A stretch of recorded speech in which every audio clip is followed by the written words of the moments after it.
Oh god, I guess back in '96 I bought my very first drum set, and I couldn't get it to sound right. So instantly, as I do, I stripped it apart, tried to figure out how it worked, and I've pretty much been working on them and building them ever since.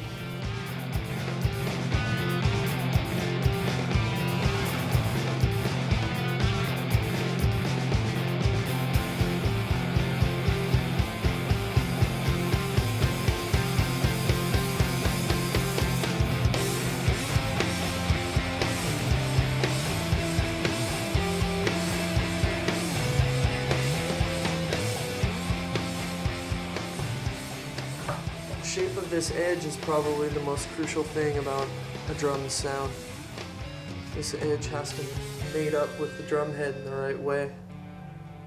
If this peak is too far out, it creates too big of an outside diameter and you end up with a drum that won't tune right. And a lot of people are really frustrated with their drums and with their tuning ability, and it's actually not their fault. It's the instrument's fault. There's hardly any companies out there producing instruments.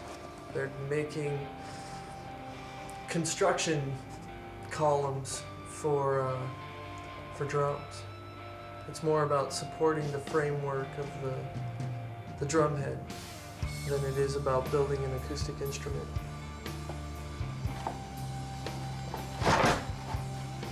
The actual designing drums for acoustics is a lost art.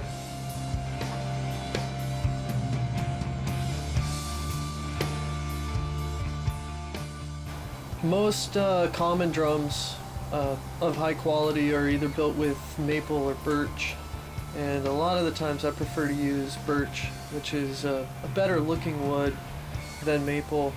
The majority of the maple is farm produced, and so it doesn't have the really good grain quality of trees that grew slower. All kinds of shell materials are available though. There's steam bent shells, which is a solid plank of wood that's put in a steam tank and then actually bent into a circle. This is what it actually ends up coming out like once it's on the drum, coated with some finish.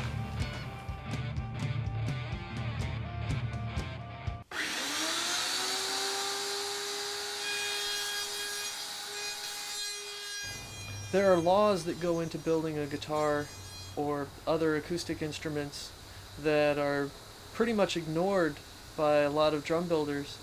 It's kind of like if Fender decided to put frets where they look cool instead of where they have to be. There's certain configurations that are required to get an instrument to function. And drums make a noise no matter what. You hit them and they make a sound. So a lot of folks don't realize that there's a lot of lost potential. A drum's shell actually resonates at a frequency that's determined by the depth and the thickness of the material, and that mass defines what the pitch of the shell is going to be and what tunings it'll respond to. The top head is the one that produces your initial pitch from the attack. From the strike of the drum, that vibration moves to the bottom head, and then the bottom head sympathetically generates its tone. This is the resonant character when you're compressing the wave. This is the character when you allow the wave to actually go through the drum shell. Mounting the parts to the nodal points of the shell is basically another one of those laws of physics, like the frets of a guitar.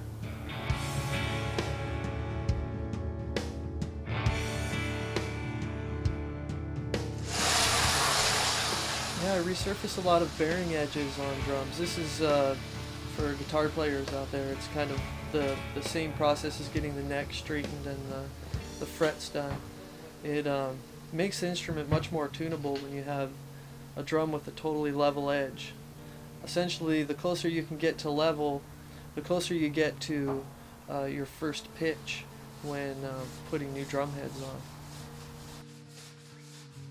by resurfacing the edges, rounding them over, shaping them the way that the drum head was originally molded, everything goes together. There's a lot of warmth, a lot of tuning range. You can tune the drums high, tune them low.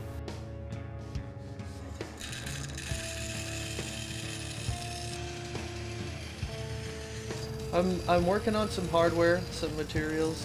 It's a constantly evolving trade, and there's a lot more folks getting into it like me who just build designs that they build to please their own ear, as opposed to a lot of the stuff that's out there for sale, which is designed mainly for looks. Anyone who's looking to get started in drums and buy a cheap drum set, I definitely recommend get on the web, learn as much as you can, talk to your drummer friends, find out as much as you can about how long they last and how well they tune, or definitely borrow sets from people if you can. Try different things, keep experimenting.